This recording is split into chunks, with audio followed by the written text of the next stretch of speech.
दोस्तों, one chapter in one short series में आपका स्वागत है। आज हम लोग क्लास 7th ज्योग्राफी का चैप्टर 6 का रिवीजन करने वाले हैं, जिसका नाम है natural vegetation and wildlife. Means हम लोग इस चैप्टर में 2 पॉइंट का डिस्कशन करेंगे, नेचुरल वेजिटेशन का और विल्ड लाइफ का, और मेन फोकस इसी पे रहेंगे और इसके रिलेटेड चीज़ों को हम लोग देखेंगे। तो चलिए हम लोग रिवीजन स्टार्ट करते हैं।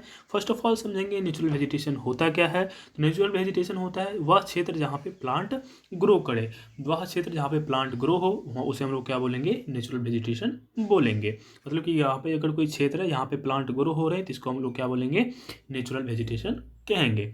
अब कहाँ पे किस प्रकार का नेचुरल वेजिटेशन होगा इसको हम लोग देखेंगे।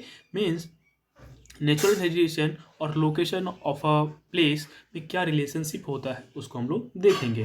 तो there is a close relationship between height of land and characteristics of vegetation. मतलब कि किसी भी जगह का ज़मीन जो है, लैंड जो है, उसका कितना हाइट है और वहाँ पे आप किस प्रकार का वेजिटेशन कर रहे हो, मीन्स खेती कर रहे हो, इस दोनों के बीच में बड़ा गहरा संबंध है। अगर आपकी लैंड की बढ़ रही है तो आपका वेजिटेशन भी क्या होगा, चेंज होगा। अगर आपका वेजिटेशन चेंज मतलब कि हाइट कम है तो वहाँ का वेजिटेशन अलग अलग होंगे। तो डिपेंड करता है कि हाइट कितना है और वहाँ पे आप कौन सा प्लांट ग्रो कर रहे हो। ठीक है। With the change in the height the climate change that change natural vegetation. अगर हाइट चेंज हो रही है तो वहाँ का नेचुरल वेजिटेशन भी क्या होगी, चेंज होगी। ज़्यादा हाइट पे अलग नेचुरल वेजिटेशन होगी और कम हाइट पे अलग टाइप के नेचुरल वेजिटेशन होंगे। The growth of vegetation depend on temperature and moisture. मतलब कि उस वेजिटेशन जो है, वेजिटेशन का ग्रोथ मतलब कि कोई प्लांट कितना ग्रो करेगा वो डिपेंड करता है कि वहाँ का टेम्परेचर कितना है और वहाँ का मॉइस्चर कितना है।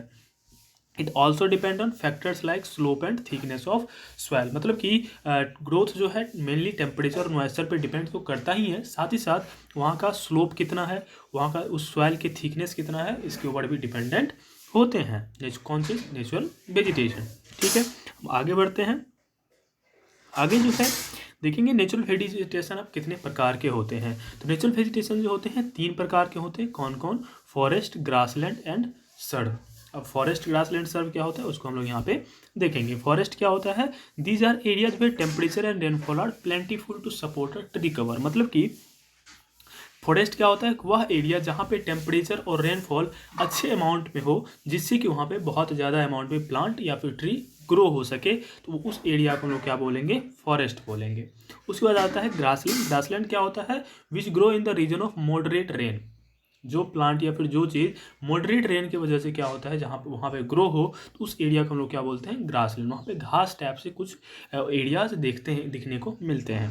ठीक है। सर्ब्स क्या होते हैं? तो thorny shrubs and scrubs grow in the dry region. Dry region में क्या होते हैं, आपको सर्ब्स देखने को मिलते हैं। इस एग्जाम्पल के लिए कैक्टस। ठीक है। अब अगला पॉइंट की ओर बढ़ते हैं हम लोग। अगला पॉइंट है the change in the type of natural vegetation occur mainly because of the change of climate condition. मतलब कि अगर कहीं का नेचुरल वेजिटेशन चेंज हो रही है, इसका मतलब है कि वहाँ का आपका क्लाइमेट कंडीशन क्या हो रही है, चेंज हो रही है। जिस प्रकार अगर हम देखें तो हम लोग जो गेहूं का खेती करते हैं वो समर सीजन टाइप में अगर आते रहते हैं तो हम लोग गेहूं की खेती करते हैं। धान की खेती कब करते हैं? जब हमारा क्या कहते हैं, बारिश का सीजन हो, तो वहाँ पे हम लोग धान की खेती करते हैं। तो जिस तरह से क्लाइमेट चेंज हो रही है उस तरह से हम लोग क्या करें, नेचुरल वेजिटेशन को भी चेंज कर रहे हैं, करते हैं और करना पड़ेगा, नहीं तो फिर आपका वहाँ प्लांट ग्रो नहीं होंगे। बिकॉज ऑफ जितने भी लिविंग ऑर्गेनिजम्स हैं उसको फेवरेबल कंडीशन चाहिए सर्वाइवल के लिए। अब कोई क्रॉप्स है तो वो अगर उसका सर्वाइवल कंडीशन अभी नहीं है तो वो वहाँ पे ग्रो नहीं हो पाएगा। तो सिमिलरली अगर आप गर्मी के समय में धान की खेती करते हो तो वहाँ पर वो सर्वाइव नहीं कर पाएगा, बिकॉज ऑफ धान को बहुत ज़्यादा मात्रा में पानी चाहिए, बहुत ज़्यादा मॉइस्चर चाहिए। लेकिन अगर मॉइस्चर नहीं दोगे तो वो क्या हो जाएगा, सूख जाएगा। तो इसीलिए आपको क्या करना होता है, अलग अलग नेचुरल वेरिएशन अलग अलग क्लाइमेट कंडीशन पे डिपेंड करता है, नहीं तो फिर वो क्या हो जाएगा, ख़त्म हो जाएगा। ठीक है। अब लोग आगे बढ़ते हैं और अब पहले अब देखते हैं फॉरेस्ट को। हमने 3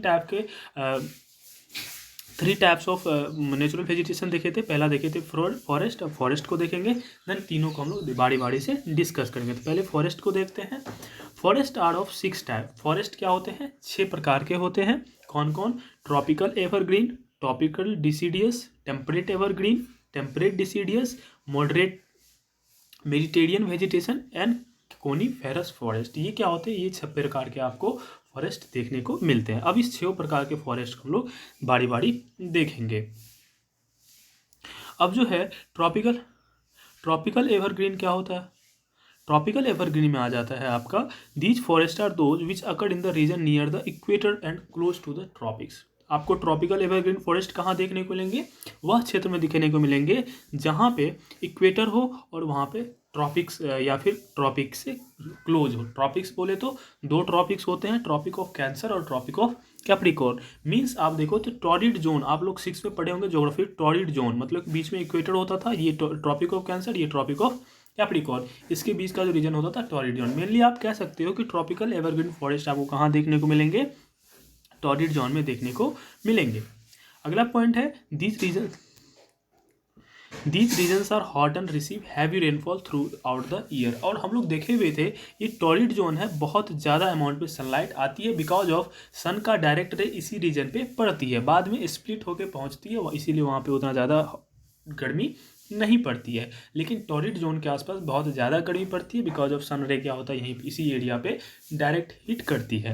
अगर कहीं पे ज़्यादा सूरज की रोशनी पड़ेगी तो वो ज़्यादा गर्मी होगा, और ज़्यादा गर्मी होने की वजह से वहाँ का वाटर वेपर भी ज़्यादा बनेंगे, और वाटर वेपर ज़्यादा बनेंगे तो रेनफॉल भी ज़्यादा होगी।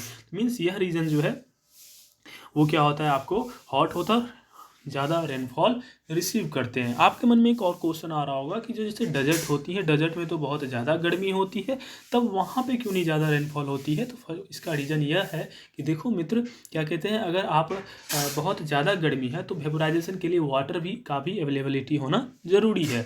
इसीलिए डेजर्ट में क्या होता है, वाटर अवेलेबल ही नहीं होता है, सिर्फ और सिर्फ टेम्परेचर होता है।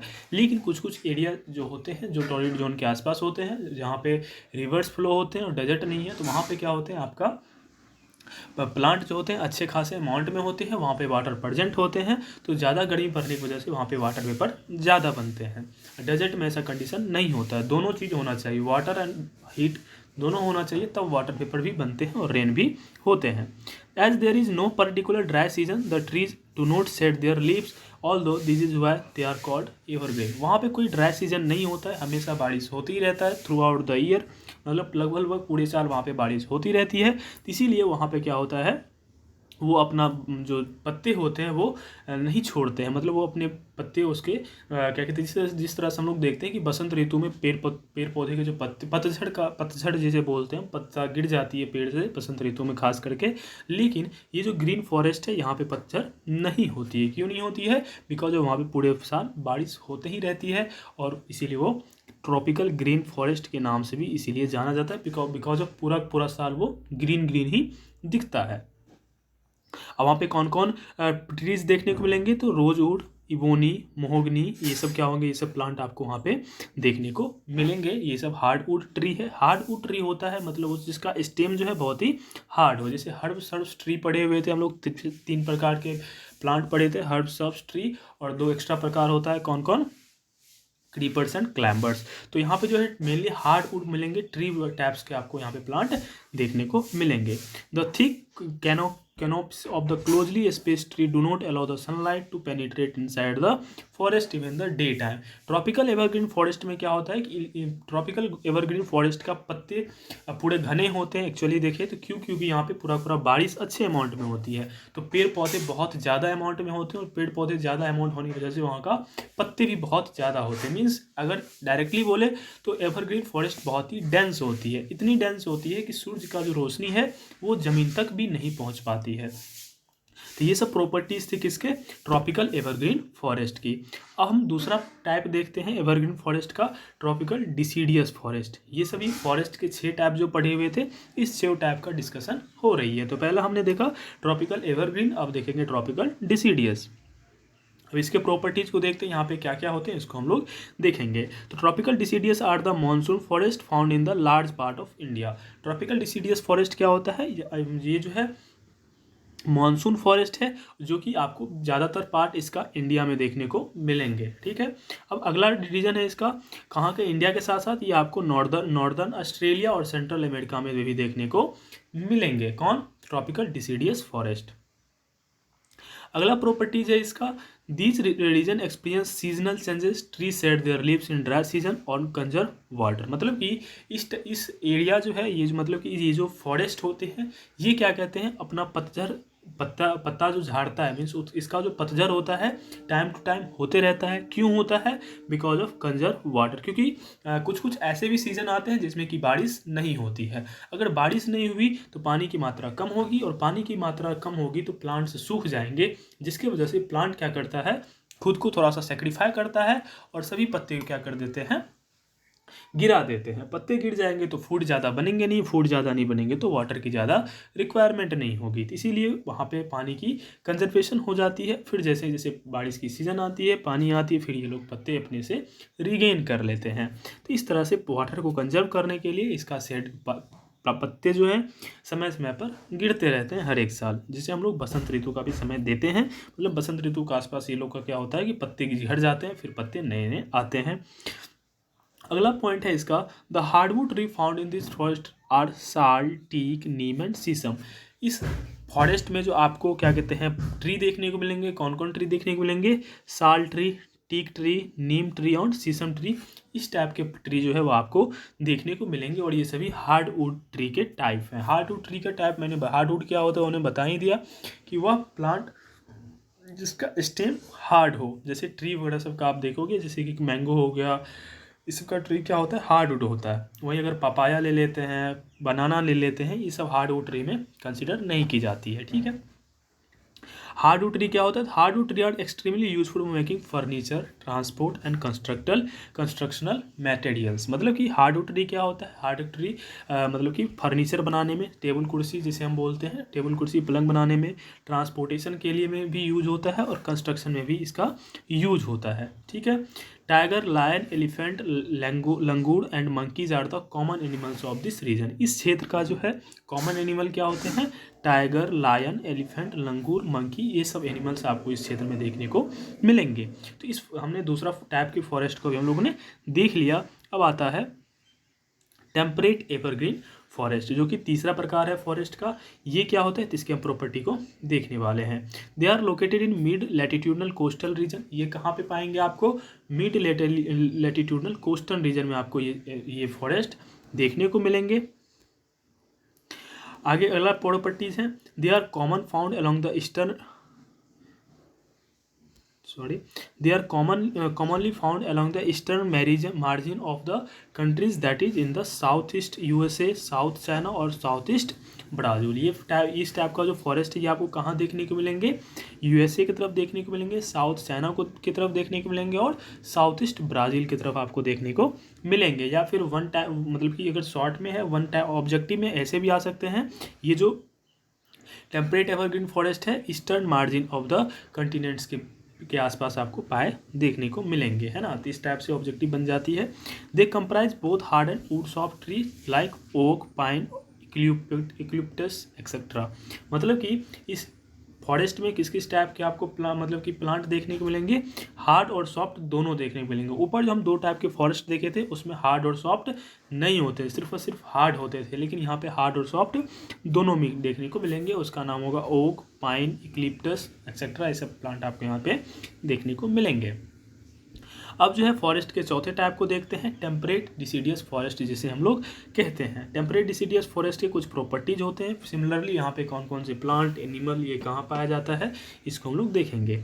As we go towards higher latitude, मतलब कि हम अगर पोल की तरफ जाएंगे वही होता है higher latitude, there are more temperate deciduous forest. तो पोल की तरफ आपको जाने के बाद क्या होंगे, ये टेम्परेट डिसीडियस फॉरेस्ट आपको ज़्यादा देखने को मिलेंगे। These are found in the north eastern part of USA, China, New Zealand, चील and also found in the coastal region of western Europe. ये फॉरेस्ट कहाँ कहाँ देखने को मिलेंगे, तो यूएसए, चाइना, न्यूजीलैंड, चील and also found in the coastal region of western Europe. ठीक है, नेक्स्ट पॉइंट है, दे set there leaves in the dry season. Dry season में क्या करते हैं, अपना प्लांट मतलब कि लीफ को सेड करते हैं, क्योंकि वहाँ पे भी ड्राई सीजन में वाटर कंजर्व करने के लिए ये अपना पत्ते झाड़ देते हैं, मतलब पत्ते गिरा देते हैं। The common tree are oak, ash, beech etcetera. इस टाइप के ट्री आपको यहाँ पे देखने को मिलेंगे। Deer, fox, wolves are the main animals commonly found here. मतलब कि यहाँ पे आपको डियर, फॉक्स, उल्फ्स यहाँ पे आपको देखने को मिलेंगे। और birds like pheasant and monals are also found here. यहाँ पे जो है फीजेंट और मोनल्स आपको यहाँ पे देखने को मिलेंगे। मोनल्स को यहाँ पे ज़्यादा कॉमनली देखा जाता है, वैसे ये भी कॉमन है लेकिन मोनल्स ज़्यादा कॉमन यहाँ पे देखने को मिलते हैं। तो ये टेम्परेट डिसीडियल फॉरेस्ट के क्या थे, मतलब कि पॉइंट थे, मतलब रिवीजन पॉइंट है ना। अब आ जाते हैं मेडिटेरियन वेजिटेशन, जो कि 5वां है, चौथा है कि 5वां है, नंबर नहीं दिया। फर्स्ट ट्रॉपिकल डिसीड एवरग्रीन, फिर tropical temperate tropical evergreen forest, tropical deciduous, तो tropical temperate evergreen forest, temperate deciduous, Mediterranean vegetation अभी हम लोग देख रहे थे। 5वां देख रहे हैं हम लोग, क्या देख रहे हैं, 5वां वेजिटेशन को देख रहे हैं। इसके कुछ प्रॉपर्टीज होते हैं, चलो इसको हम लोग देखते हैं। The west and south west margin of the continent है मेडिटेरियन वेजिटेशन, मतलब कि कंटिनेंट का जो साउथ वेस्ट होता है और वेस्ट होता है, इसके बीच में आपको मतलब लगभग आपको मेडिटेरियन वेजिटेशन देखने को मिलेंगे। It is mostly found in the areas around the Mediterranean sea in the Europe, Africa, Asia and hence the name, मतलब कि ये जो आपको फॉरेस्ट है या फिर वेजिटेशन है, ये कहाँ देखने को मिलेंगे, यूरोप, अफ्रीका, एशिया के मेडिटेरियन सी के आसपास देखने को मिलेंगे। इसीलिए इसका नाम भी मेडिटेरियन वेजिटेशन पड़ा है, क्योंकि ये मेडिटेरियन सी के आसपास देखने को मिलेंगे। This kind of vegetation is also found outside the actual Mediterranean region in California in USA, Southwest Africa, Southwestern South America and Southwest Australia, मतलब कि मेडिटेरियन सी के आसपास होने के बावजूद ये कुछ और भी जगह पाए जाते हैं, देखने को मिलते हैं। कौन कौन से जगह देखने को मिलते हैं, यूएसए के कैलिफोर्निया में देखने को मिलते हैं, साउथ वेस्ट अफ्रीका में देखने को मिलते हैं, साउथ वेस्टर्न साउथ अमेरिका के बारे में अमेरिका में देखने को मिलते हैं, और साउथ वेस्ट ऑस्ट्रेलिया में देखने को मिलते हैं। यहाँ पे मेडिटेरियन सी नहीं होते हैं, फिर भी यहाँ पे मेडिटेरियन वेजिटेशन पाए जाते हैं। These regions are marked for hot dry summers, यह रीजन जो है यहाँ पे बहुत ही ज़्यादा गर्मी पड़ती है और ड्राई भी समर्स पाए जाते हैं। एंड मिल्ड रेनी विंटर्स, मतलब कि रेनी विंटर्स होते हैं यहाँ पे। इस फॉरेस्ट में आपको सिट्रस फ्रूट उसे कहते हैं जो खट्टा हो स्वाद में, क्या हो, खट्टा हो, जैसे नींबू हो, संतरा हो, ये सब फ्रूट्स को हम लोग सिट्रस फ्रूट्स बोलते हैं। तो इस फॉरेस्ट में आपको सिट्रस फ्रूट्स देखने को मिलेंगे। For example orange, figs, olives and grapes are commonly cultivated here because people have removed the natural vegetation in order to cultivation. और यहाँ पे जो है इस टाइप का आपको वेजिटेशन देखने को मिलेंगे, और यहाँ के लोग जो हैं यहाँ का जो वेजिटेशन उसे रिमूव कर दिए ताकि खुद खेती कर सके और खुद का यहाँ वेजिटेशन बना सके। There is not much wildlife here, यहाँ पे विल्ड लाइफ नहीं ज़्यादा रहता है, या मतलब यहाँ पे ज़्यादा जानवर आपको देखने को नहीं मिलेंगे। हम आते हैं छठे and last type of forest, जिसका नाम है कैलिफोर्निया फॉरेस्ट। इसके हम प्रॉपर्टीज़ के बारे में देखने वाले हैं। In the higher latitude 50 to 70 degree of northern hemisphere the spectacular coniferous forest are found, मतलब कि 50 से 70 डिग्री नॉर्दर्न हेमिस्फीयर में आपको क्या देखने को मिलेंगे, ये फॉरेस्ट आपको देखने को मिलेंगे। These are also called taiga, इसे तैगा भी कहा जाता है। कहाँ पे, रसिया में, है ना, रसिया में आपको तैगा इसे कहा जाता है। आपको कमेंट करना, मैं कंफ्यूज हूँ इसमें रसिया में कहा जाता है कहाँ कहा जाता है, कंफर्म कर देना कमेंट में, ठीक है। These forest are also seen in the higher altitude, ये जो फॉरेस्ट है आपको हायर एल्टीट्यूड में भी देखने को मिलेंगे। हायर एल्टीट्यूड मतलब हाइट, एल्टीट्यूड यहाँ पे है, एटीट्यूड नहीं, यहाँ पे क्या है, एल्टीट्यूड। एल्टीट्यूड मतलब होता है ऊंचाई, तो ज़्यादा ऊंचाई पे भी ये फॉरेस्ट आपको देखने को मिलेंगे। These are the tree which are found in the Himalaya in the abundance, मतलब कि यह जो ट्री है ये ज़्यादातर आपको हिमालय के एरिया में ज़्यादा देखने को मिलेंगे, ठीक है। They are tall softwood evergreen trees, the wood of trees are very useful for making pulp which is used for manufacturing paper and newsprint, मतलब कि इस फॉरेस्ट के जो प्लांट होते हैं वो सॉफ्टवुड होते हैं, मतलब ज़्यादा ना ही हार्ड होता है ना ही ज़्यादा सॉफ्ट होते हैं। इस टाइप के जो ट्री होते हैं ये ज़्यादातर आपको पल्प बनाने में यूज होते हैं। पल्प मतलब को हिंदी में कहते हैं गोंद, है ना, जिसे कि क्या कहते हैं, न्यूज़पेपर या फिर पेपर, कूट, कार्टून, ये सब चीज़ बनाने में यूजफुल होती है। तो इसको कहाँ यूज़ किया जाता है, पेपर और न्यूज़ प्रिंट के लिए यूज़ किया जाता है। Matchboxes and packing box are also made from softwood. Softwood means मतलब कैनिफोरस फॉरेस्ट में जो क्या कहते हैं प्लांट मिलते, मतलब कि प्लांट देखने को मिलते हैं, उस प्लांट से आप मैच बॉक्स मतलब माचिस की जो बॉक्स होती है उसको, और पैकिंग बॉक्स जैसे कार्टून ड्रेस सब आता है वो भी इस वुड से बनाई जाती है। Chir pine cedar and are the important variety of tree found in this forest. यहाँ पे कौन कौन से ट्री पाए जाते हैं? तो चीर, पाइन, केडर, ये सब ट्री आपको यहाँ पे देखने को मिलेंगे। कौन कौन से एनिमल देखने को मिलते हैं? तो silver fox, mink, polar bear, यहाँ पे आपको कॉनिफोरस प्लांट एरिया फॉरेस्ट में ये सब एनिमल आपको देखने को मिलेंगे। तो ये 6 टाइप के फॉरेस्ट होते थे, इसके बारे में हमने लगभग सभी पॉइंट क्लियर कर दिए होंगे। आई होप कि आपका प्रॉपर रिवीजन हो गया होगा। अब आते हैं ग्रासलैंड पे। दूसरा टाइप हो गया नेचुरल वेजिटेशन का, जिसे हम लोग बोलते हैं ग्रासलैंड। इसके पहले टाइप को देखते हैं, जिसका नाम है tropical grassland. These occur on other side of equator and the extended till the tropics. मतलब कि यह आपको इक्वेटर के दोनों साइड देखने को मिलेंगे और ये ट्रॉपिक्स तक पूरा एक्सटेंडेड होते हैं। The vegetation grows in the area of moderate low amount of rainfall. ये कहाँ ग्रो होते हैं? तो moderate low amount of rainfall, मतलब जहाँ पे कम या फिर मीडियम मतलब कि रेनफॉल होती है, वहाँ पे आपको ग्रासलैंड उगते हैं। The grass is tall about 3 to 4 metres in height. यहाँ ग्रासलैंड का जो ग्रास होता है वो क्या होता है? 3 से 4 मीटर ऊंचा आपको देखने को मिलेंगे। Savanna grassland of Africa are the this type of grassland. मतलब कि आपको इसका एग्जाम्पल अगर देना है तो अफ्रीका का जो सावन्ना ग्रासलैंड है वो इसका एग्जाम्पल है। यहाँ पे जो ग्रास है आपको 3 से 4 मीटर ऊंचा का ग्रास मिलेंगे। Elephants, zebra, giraffe, deer, leopard, यहाँ पे इस टाइप के एनिमल्स होते हैं जो कि आपको इस जगह पे देखने को मिलते हैं। अगला टाइप आ जाता है ग्रासलैंड का टेम्परेट ग्रासलैंड। यहाँ पे क्या होता है?